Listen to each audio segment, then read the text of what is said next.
get it right. Deep depression. Check this out.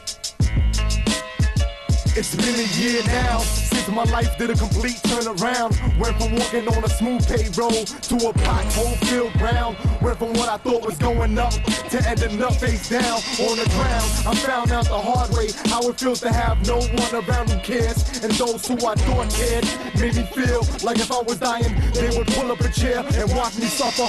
Went from having no father to having no mother to having no family, no girl. Guess it's right to say I'm alone in this cold world, and it's probably true. I've been through more stress, depression, and problems than you've been through, but I can't complain. Gotta stay focused, gotta live up to my name and aim for the sky. Even if my pops died and my mom's left, I couldn't cry yet, cause I didn't understand why. My life has changed back in the day. Y'all ain't know me, now y'all know my name. I've been up and I've been down, I've had my knees hit the ground plenty of times asking God why. While my nephew got cancer, he's only 12, ain't get to have hopes and dreams, and he's already going through hell. And I can't let him see me cry, cause then he'll ask me, Uncle, why? And that's 4 why too many, so I add the 5th. Like, why do I have to go through so much bullshit, so much suffering and so much pain? It's Montana, y'all gon' remember my name, cause has changed back in the day. Y'all ain't know me, now y'all know my name. I've been up and I've been down, I've had my knees hit the ground plenty of times asking God why.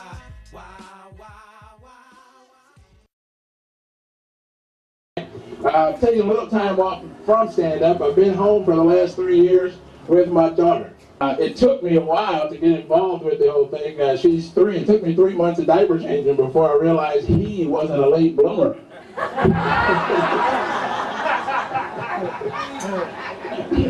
So it's been great hanging out with her. I really like it. We watch a lot of TV. She's 3 years old. And I tell you something, you know who really needs to go to rehab? Dora the Explorer. Have you seen her eyes? Her eyes are this fucking big. She's carrying everything in her backpack. Her best friend's a monkey. And she's always looking around for Swiper. He's trying to steal my shit.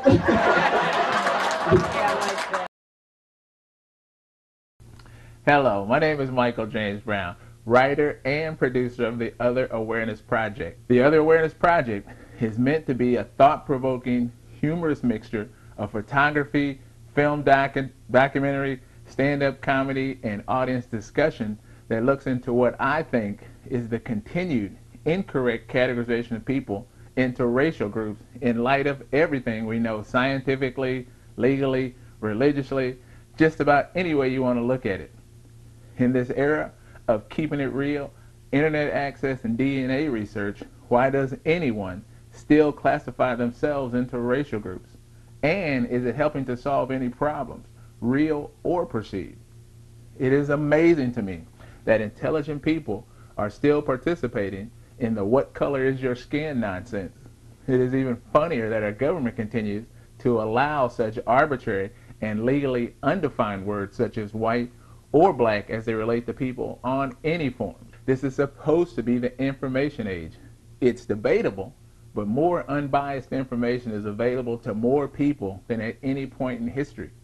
The incorrect idea that there are separate races for people is not supported by modern science, religion, tarot cards, mood rings, etc. You don't need to be a PhD or spend a lot of time researching to find out that this isn't a new concept. In fact, as people understand more about DNA, the message is clear. We are more alike than we are different.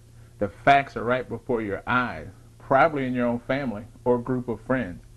If we have to focus on anything, let's focus on that. Besides, if you know any history at all, you know that many groups have made significant contributions throughout the history of America.